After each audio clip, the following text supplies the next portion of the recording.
окном идет снег, убогая квартира. В доме нет отопления, по углам сыро. Старая кровать, под ней много пыли.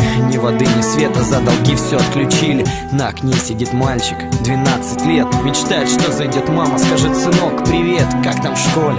Что нового учили, читали книжки? Или может где-то были? И тут открылась дверь, разговор короткий: сынок, пойди и купи матери водки.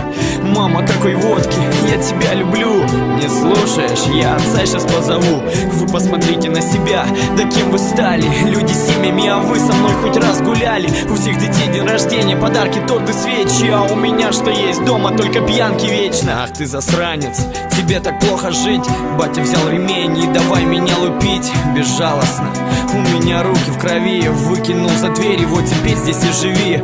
А не дальше бухать, я на ступеньках в слезах. Кровь, синяки, в душе детский страх. Почему все так? И за что все это? Нету никого, ни бабушки, ни деда. Зачем мне эти родители? Алкаши, боже, что мне делать? Прошу, подскажи.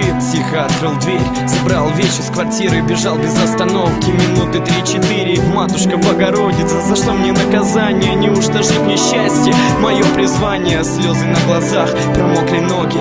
Я пришел к учительнице и уснул на пороге. Небо над головой, слезы за трубой.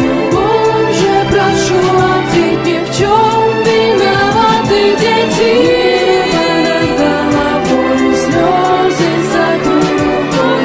Боже, прошу, ответь мне, в чем виноваты дети?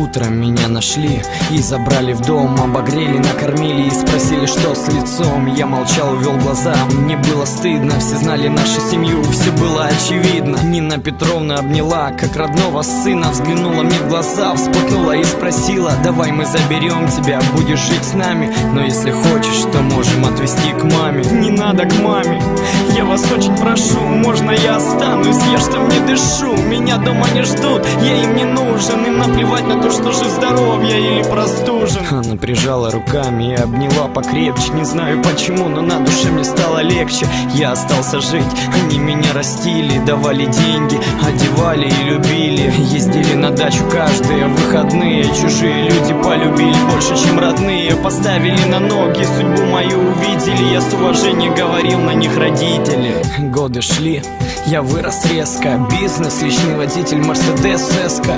Уже своя семья, живем не туша. Тут звонок в двери и на пороге два бомжа. Здрасте, сынок, ты нас не узнал? Это мама с папой, а ты что, не ждал? Какой дом большой, а у нас нет квартиры. Ты помнишь, как мы с отцом тебя любили? Я смотрю им в глаза, детская обида.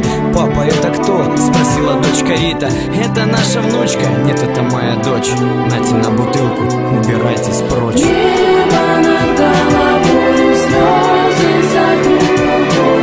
Боже, прошу, ответь мне, в чем виноваты дети?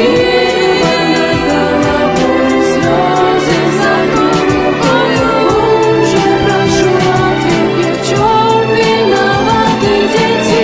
Присел на кресло, сердце упало в пятки. Помню, как мы с отцом вместе играли в прятки, как мама из окна кричала: парни, кушать. И вот они пришли, я отказался слушать. Были нормальные люди, когда еще не пили. Хотел спросить, где же вы раньше были? Столько лет прошло, мысли у камина. Раньше был не нужен, тут вспомнили про сына. Но так нельзя, хоть на душе рубец. Она родная мать, а он родной отец. Сорвался с места, хватит судьбе страдать. Забрал их в дом, Господь учил прощать.